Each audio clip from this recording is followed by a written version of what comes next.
Okay, we're on the field. Take it away, guys. Welcome back. Third match of the third day of Alliance Tournament 8. We have Veni Vidi Vici V3 versus Honourable Templum of Alcedonia. Wonderful alliance name to try and pronounce when you're in a hurry there. And we have on the field for V3 a pair of Hurricanes, a pair of Drakes, a Harbinger, a Sleipnir, a Scimitar, and a pair of Griffins. That makes 99 points. And for HTA team, I'm just gonna say HTA from now on.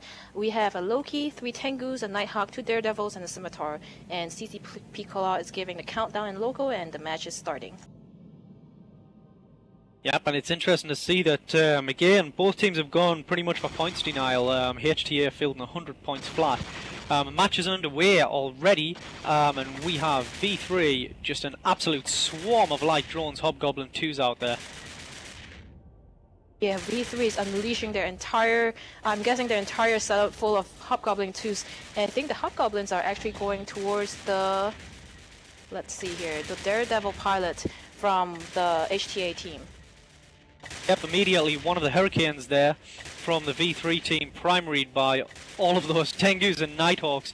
Just an absolute flurry of advanced heavy missiles. Caldari Navy Fulmination and Thunderbolt Fury heavy missiles heading for the one of the Hurricanes of the V3 team there. Yeah, I'm not very sure why they're focusing on the Hurricanes so early in the game, because they do have the 2 Griffins that are obviously being wrapped up very quickly by the Scimitar pilot, but the Hurricane is starting to bleed into structure, so I suppose they're actually losing some of their DPS now. So as that V3 Hurricane goes down, we have a little bit of DPS loss, but we still have a lot of ECM power that's being provided by the 2 very humble Griffin frigates here on the V3 team. Yep, it looks as if we have HTA there straight away, just trying to negate the DPS of the V3 team. Wow, HTA already looking on the brink of losing their Scimitar. There he goes, he is down and out. So HTA's logistics is off the field now, whereas V3's logistics ship, Scimitar, their Krashala, remains untouched. Yeah, I'm not very sure why HTA decided to go for the Hurricane to start with, because, well, you know, the Hurricane does provide a lot of DPS. I think they should really just take down the Griffins first, because you can see here the Griffins, I think that the Griffins actually helped them to take down the Scimitar much more quickly than if they didn't have, you know, any jamming power at all. Yeah, both the Griffins there gone from the V3 team. Wow. It's not moving too quickly. You can see there, Loki straight away. Ow! Wow, that was quick. Loki for the HTA team down and out as well there. Leaving 3 Tengus and Nighthawk, 2 Daredevils on the field. Yeah, and even though the Loki just kind of went down very quickly, I think the Daredevils actually goes down a lot more quickly. They're both gone now, leaving only 3 Tengus and the Nighthawk behind for the HTA team. Yeah, they're actually starting to be at range, so they're firing at the Hurricane that's on the V3 team right now. He's taking about, let's say, he has about 40% shield left. Yeah, this is excellent use of missiles. You can see them there. We've got some really good coordinated use of damage types here. We've got the HTA team, the 3 Tengus and the Nighthawk, absolutely battering the shields off with EM-based missiles, then quickly switching and giving a brunt of kinetic and explosive. It's impressive to actually see them coordinate like this. It's good stuff. You know, Varone, I think the strategic cruisers, they do look, I think their shapes look very strange. I think, you know, maybe the Tengu looks a bit like just a grey fish, so on, and all the other ships like the Loki and, God forbid, the Legion, they all look like different bugs and, you know, amphibians of different kind. What do you think about that? It's a bit of a random thought in the middle of a match, that's for sure. But yeah, it's interesting. I've always liked the look of the Tengu. I think it's a great looking ship. It's very powerful. We can see just how much damage the thing is doing. We've got 1 Tengu there for HTA in trouble. He's about to hit armor. Wow. Very surprised that there's enough DPS left there to really do that much damage. These Tengus appear to be completely buff or passively tanked, so they've got shield hardeners running, but wow, it's working out really well for V3. Yeah, V3 is actually taking the upper hand right now. I think their Hurricanes and their Sleipners are actually dishing out most of the damage, as well as their 2 Drakes that are still left on the field. And I think there's a definite huge advantage for V3 right now because they still have their Scimitar pilot, who's hardly taking any shield damage. And so we're probably not going to see much damage being done to the V3 team, while the other 2 Tengus and the Nighthawk is probably going to have a lot of trouble trying to just stay afloat themselves. Yeah, I think we can see there in Alliance Tournament Public people are calling already, and I think it's pretty obvious that V3 are going to take this one. I mean, they still have the logistics on the field.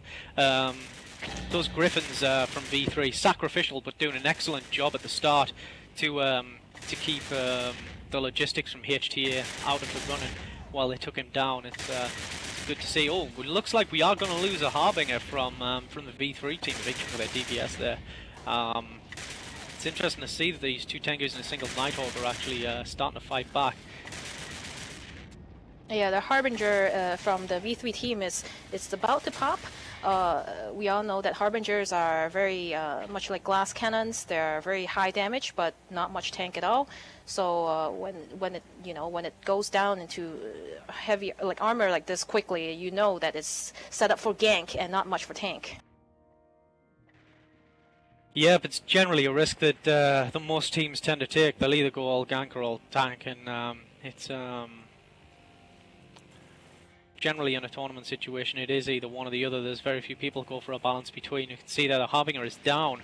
For V3 we have a Hurricane, 2 Drakes, a Sleipnir, and their logistics ship, a Scimitar, still in the field. For HTA we have a Tengu and a Nighthawk.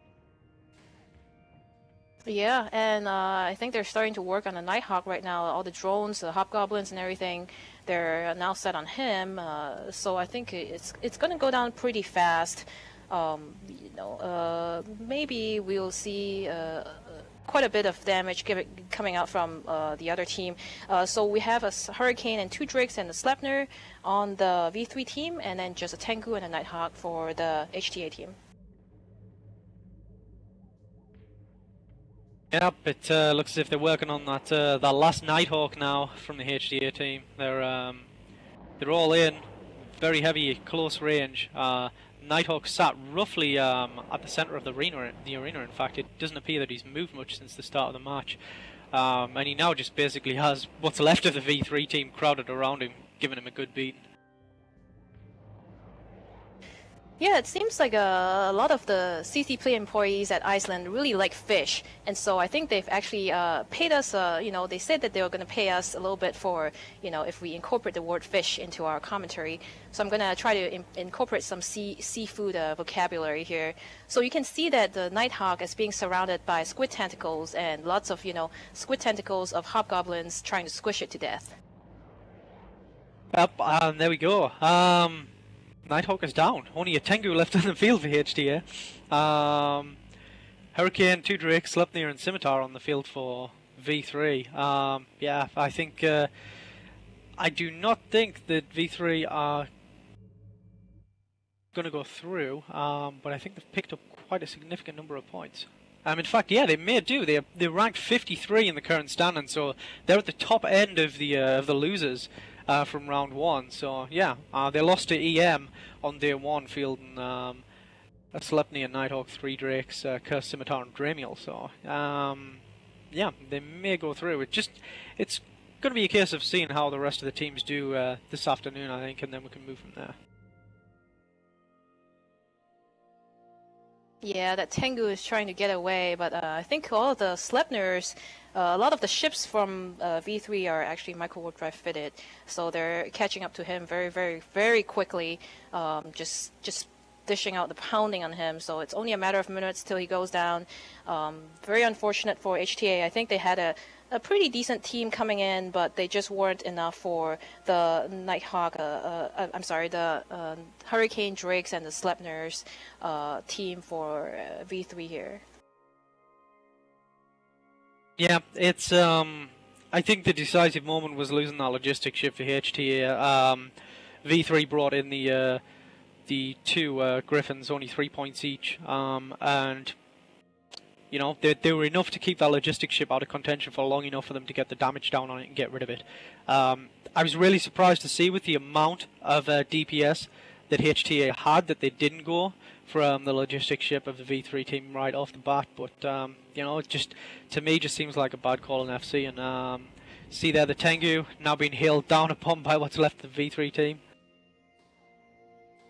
Yeah, I think it was just a little bit of a mistake on the HTA part to not actually call the Griffins primary just at the start of the match.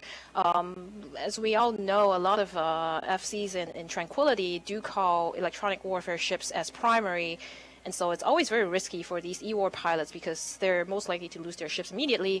I'm not quite sure why this time they did not choose to do that. They instead chose to take down the Hurricane first, but it's very clear now that that was kind of a bad move on their part as they lost their logistics ship.